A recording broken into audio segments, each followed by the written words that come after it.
सुप्रिया और रघुवीर अपना अपना सामान लेके रूम में चले जाते हैं। रूम बहुत शानदार होता है। सुप्रिया जाते ही नहाने चली जाती है और रघुवीर बैठा रहता है, अपने मोबाइल में गेम खेलने लगता है। तभी सुप्रिया आ जाती है। रघुवीर सुप्रिया को देखते ही रह जाता है। सुप्रिया रघुवीर के पास आ जाती है और कहती है, क्या हुआ? तो रघुवीर कहता, तुम बहुत सुंदर दिख रही हो। सुप्रिया शर्माते हुए कहती है, मैं तो सुंदर ही हूँ, जाओ नहाने लो। और फिर रघुवीर भी चला जाता है नहाने। रघुवीर नहाकर बाहर निकलता है और वो टॉवल में ही बाहर आ जाता है। रघुवीर भूल गया कि सुप्रिया भी उसके साथ है। सुप्रिया रघुवीर को देखने लगती है और रघुवीर के पास आ जाती है और रघुवीर को गले लगा लेती है। रघुवीर भी गले लगा लेता है सुप्रिया को।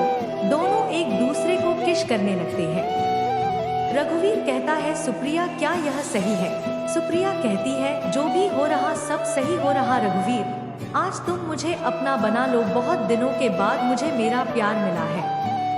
इतना सुनते ही रघुवीर सुप्रिया को गोदी में उठा लेता है और बेड पर लिटा देता है। दोनों प्यार करने लगते हैं। दोनों सब कुछ भूल जाते हैं एक दूसरे में। रघुवीर सुप्रिया को किस करता है, पैरों से लेकर ऊपर तक। सुप्रिया को बहुत अच्छा लगता है। सुप्रिया रघुवीर को अपने ऊपर खींच लेती है और दोनों किस करने लगते हैं। सब कुछ भूलकर प्यार करने लगते हैं। फिर दोनों सो जाते हैं। सुबह हो जाती है। सुप्रिया उठ के अपने कपड़े पहनने लगती है और फिर रघुवीर को भी उठा देती है। प्यार की आग दोनों तरफ बराबर लग चुकी थी, पर एक रात साथ बिताने के बाद भी सुबह दोनों काफी समय तक शांत बैठे रहते हैं। तभी सुप्रिया की आवाज रघुवीर के कानों में गूंजती है। कहती है, मैं अब तुम्हारे बिना नहीं रह सकती। रघुवीर को लगा जैसे कि वो अभी तक सपना देख रहा था और अचानक उसका सपना सच हो गया। रघुवीर भी कहता है, मैं भी नहीं रह सकता तुम्हारे बिना।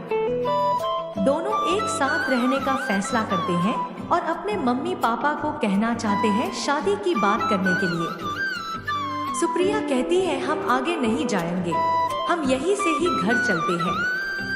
अब दोनों एक दूसरे के बिना एक पल भी नहीं रह सकते और दूसरी गाड़ी बुक करके अपने अपने घर चले जाते हैं। घर जाते ही दोनों अपने मम्मी पापा से बात करने लगते हैं। दोनों की फैमिली एक दूसरे को जानती है तो मना नहीं करती। तभी सुप्रिया का कॉल आता है और रघुवीर भी सुप्रिया को कॉल करने वाला था। सुप्रिया, हेलो। रघुवीर, हेलो सुप्रिया, मैं अब तुझे कॉल करने वाला था। सुप्रिया, चल झूठे। वीर, नहीं सच्चा।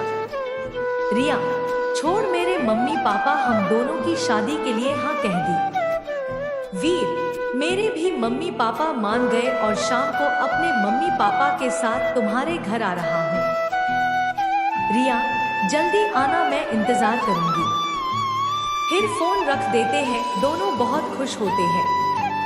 रिया अपने मम्मी पापा को बताती है कि वीर के मम्मी पापा आने वाले हैं शाम को और तैयारी करने लगती है। टाइम कब बीत जाता है पता ही नहीं चलता। रिया तैयार होने लगती है। शाम होते ही वीर अपने मम्मी पापा के साथ रिया के घर पहुंच जाता है। रिया के घर जाते सबको नमस्ते करते हैं। दोनों परिवार बातें करते हैं और खुश होते हैं और एक दूसरे का मुंह मीठा कराते हैं और जल्दी ही दोनों को एक करने की सोचते हैं और पंडित को बुलाकर शादी की तारीख फिक्स करने लगते हैं। रिया और वीर दोनों बहुत खुश होते हैं। बहुत जल्दी दोनों की शादी हो जाती है और दोनों परिवार बहुत खुश होते हैं। वीर और रिया दोनों हनीमून चले जाते हैं और कुछ ही महीनों में वीर और रिया की एक प्यारी सी बेबी होती है। दोनों बहुत खुश होते हैं।